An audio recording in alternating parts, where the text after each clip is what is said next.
A lot has changed since I reviewed the Daytona 675R here in Lavasa almost 10 years ago. Now Lavasa has almost become a ghost town. The pristine roads now look more like a battleground. My hair is more white than black, and the Daytona has been reduced to this. Now, don't get me wrong, I know exactly why this motorcycle exists. It makes a lot of sense because over the last decade or so, the super sport category has pretty much become extinct for a lot of reasons. One of them was the fact that a lot of the enthusiasts decided to just straight up go for a superbike because superbikes had become lighter, they were tricked out to the T with electronics, and now they had riding modes. So they would just get a superbike, start riding in a lower powered mode till they got used to the power, develop the skills necessary to ride such a big, powerful motorcycle. And then after that, when they felt ready, they just had to press a button to get more power rather than upgrading to a whole new motorcycle. And the less serious folks always thought that the super sport machines were a little too hardcore for the road because the engines were really ready and high-strung. The ergonomics were really committed and not the most comfortable for everyday riding. The seat height was tall, and even the suspension setup was tuned more for the track than for the road. Which is why motorcycles like these, fared sport motorcycles, made a big comeback because they made more sense because they were still beautiful looking things, but more upright, more comfortable, and still had an engine which would bring a smile on your face. And from that perspective, I can safely say that this motorcycle right here is easily one of the best middleweight sport-fed motorcycles that I've had the pleasure to ride thus far. First and foremost, it looks the part. It's a really beautiful looking motorcycle, looks much better in person. And you already want it even before you ride it. But honestly, you won't really care too much about that once you experience that engine.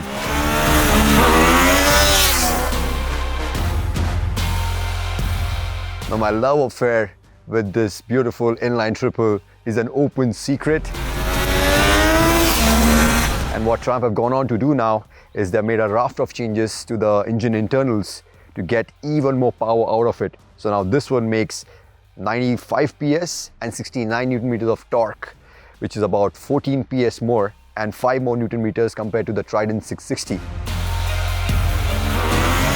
And 55 of those Newton meters are available from just 3,100 RPM, which means that you have this spicy little kick up top.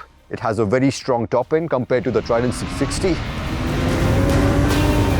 And you have this big fat torque band which has wheelie written all over it.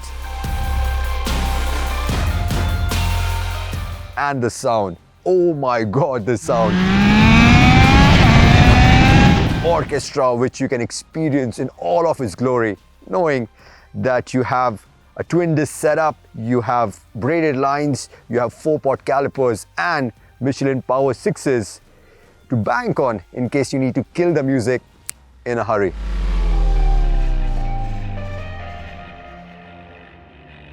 And the same mad angry engine, what's most impressive about it is the fact that it switches and transforms into this soft and purring cat when you want it to behave. Because all of that torque lower down and the perfectly spaced gear ratios and how they are matched to the torque curve mean that you have this chewing gum like tractability, which will see you ride this on the tallest speed breakers in the 4th gear without even needing to feather the clutch, and it will pull cleanly from as low as 2,000 RPM.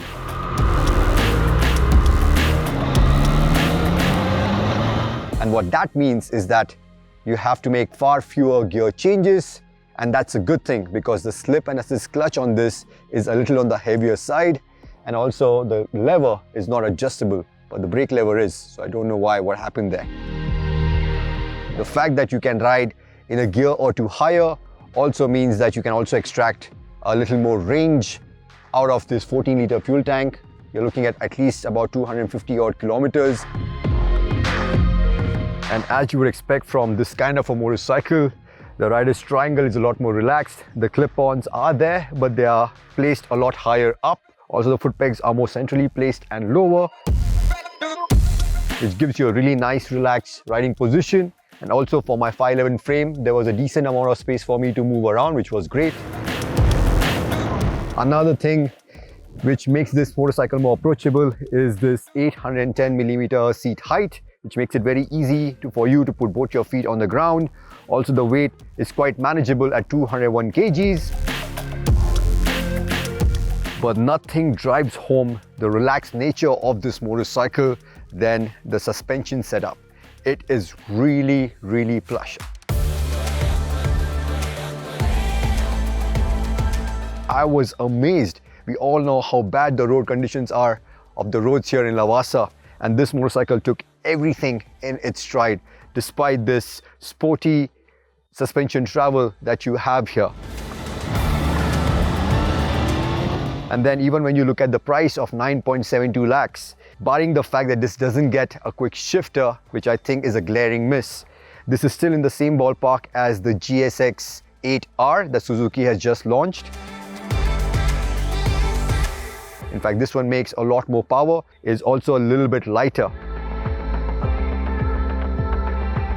So yeah, barring the quick shifter, I think this is a really good alternative and makes a pretty strong case for itself in this niche market. So in short, this has the makings of a really lovely all-round motorcycle which fits in with the demand of the current market and also befitting of the name Sprint 660 after the Sprint ST, which Triumph had in their lineup a few years ago. But the fact that Triumph have instead gone ahead and named this the Daytona, at least in my books, is like a cardinal sin which us enthusiasts are going to find very hard to forgive for a long time to come. But at least for us, the name Daytona has always been synonymous with racing. It was a race bike built for the racetrack, but sold on the road. So the no compromise machine had the best equipment, perhaps the best sounding supersport engine ever, and it handled like an absolute dream. It was one of the sharpest supersport machines that you could buy. This, as good as it is anything but.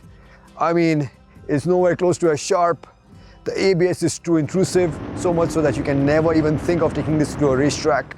And even the handling, it is such a big compromise. It is so plush.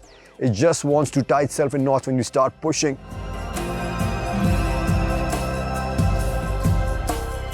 So it really, really hurts to see such a prestigious racing brand like Triumph reduce the legacy of the Daytona brand by using it for a sports tourer. That's like Honda using the name Fireblade for one of their middleweight sports tourers. Or imagine if Royal Enfield would have launched the new Hunter 350 as the new Bullet.